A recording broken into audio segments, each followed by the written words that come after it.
That's what we thought. It was gonna be a full house on Friday, and it was. The full house. She had more boxes. She had more people than she had boxes for the first time. The word must got out about the meats being on full 5 or 6 meats a visit, but this time it broke down to one. I was telling somebody that was at the food bank with me, telling her how we've been lucky to get these 5 or 6 pieces of meat for the last couple of weeks. And there's going to be a time where it's going to come down to one meat. And this time was this Friday that just passed. So it had a full house, so she likes that. And there's one lady, she's waiting to see any boxes going to be left over. So I imagine some of the workers must have sacrificed their boxes. But they get a chance to get some on Thursday when the truck come in. So they be doubling it down sometime. But anyway, then we had a lot of sweets. I get away most of all my sweets. With me being a diabetic, I really don't need no sweets. That's for sure. So I had somebody give away from, they did the raffle thing again with the numbers for the sweets. And I still happened to win that. So I didn't win the meat raffle, but I won one of the sweets raffles. And they did it per table instead of the whole room. So that made a little difference. Some people like it and some people don't like it. But they had 2 sweets left over on the table. And then she asked anybody want to come and get it. They jumped out them chairs and went and got that sweet. A couple, but the person I would say, I ain't gonna jump out my chair and run for no sweets. Ain't that important? Because you get plenty of them. You get plenty of sweets, that's for sure. So that's what was happening this Friday. And it made no other food banks during the week. That wind was out there blowing. And not a good year for me with the flu season. So I ain't trying to get sick, mess around with these food banks, that's for sure. So anyway, we got the rack for this bike, for the bike I was talking about last time I was on air. The one with the chain-driven rear wheel, when I bought last Christmas. It's been over a year. We got a chance to ride 2 times, and both times it broke down on me. Right around where the chain is at. Yeah, so that's where the problem is at. So I'm gonna put it back together. I got all the parts for it now. I got the seats. I got the rack for the battery. So I just got to work on this one part. There's one little ring.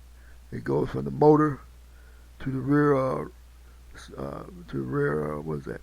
To that rear ring, the S ring I put on. That's not on the drive side. It's on the opposite side of the drive side. So that's how it works. So I put that ring on there just like they do with the gasoline one. It'd be the opposite side of the drive side. So it'd be on the opposite side. It'd be on your, if you're standing in front of it, it'd be on your right hand side. And your drive side would be on your left hand side if you're standing in front of the bike. So it's on that right hand side where the chain is not at. So it's the same hookup as the gasoline one. Only runs off an electric motor versus a gasoline motor. But it still gives me problems. There's one little slot that it goes into, and it's hard to tighten up on that bolt because it's right on the shaft. It turns that one little spigot, or that one little ring. The one ring, they do have one ring that has to turn.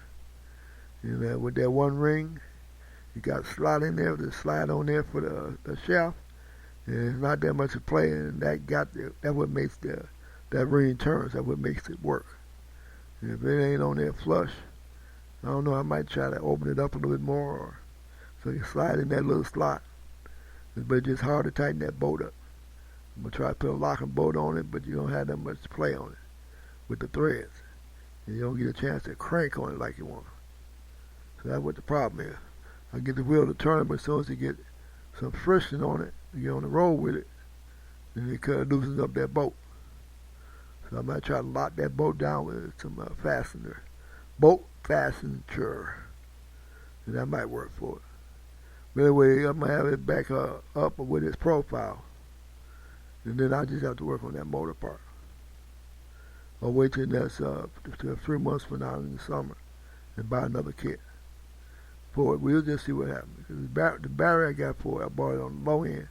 It's a 36 volt, but it don't have no long run time. So that's what you get when you go from $100 to $200. I got for about $100. So that you get what you pay for on that. But it's still enough to get going for a minute to test it out and run for at least around the corner. And down the block maybe before the battery runs down. So that battery is good for something else that don't drain that much power. Probably good for a radio or a light system. You want to put lights on your bike. It's probably better for that than the driver motor. So anyway, that's where we at this month. Still in the February, third week coming up in February. Finally got cold. But we still run on Fridays. Yeah, we ain't made no other ones besides that. Made Thursday last week, but that's for the month.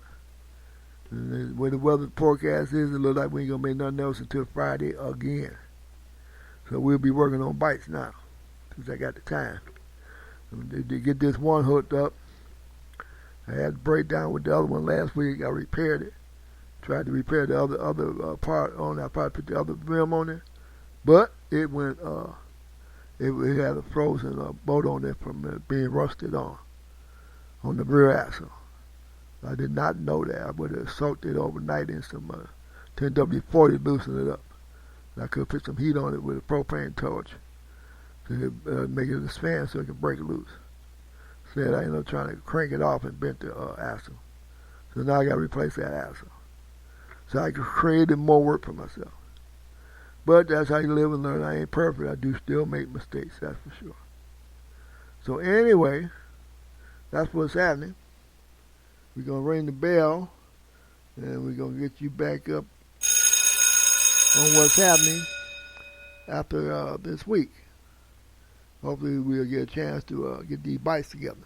So that'll be my main focus, is getting the bikes together. Still ain't got that 10-speed together. I got that one part I'm looking for.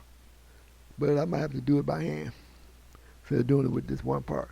Just put the chain on there. It'll be a while if I get it out and about. The weather just turning bad like it did. So I can get that done, but I'm still working on it. You know, I do these two things to get that 10-speed going. Buy some more tires for my big Roadster. I got the one with the big fat rims and tires. It's a slow roller. It's a cruiser, that's what it is. So my cruiser, I bought me some tires for that off of Amazon, and we'll rock and roll like that. Get everything together, get these spare tires, not tires, but spare end tubes together. I got the patches, I'm going to see which ones I can patch. If I can't patch, I'm going to replace them with new. And we're going to start going forward. So that's the plan for this month. Hopefully I have both of them up and running. And if I don't have it running, then I have to at least have it in position where I can put another part on there next 2 or 3 months from now. With the one with the rear wheel or chain driven one that I've been working on for over a year. Off and on. More off than on, that's for sure. So until later, we got to say adios, amigos.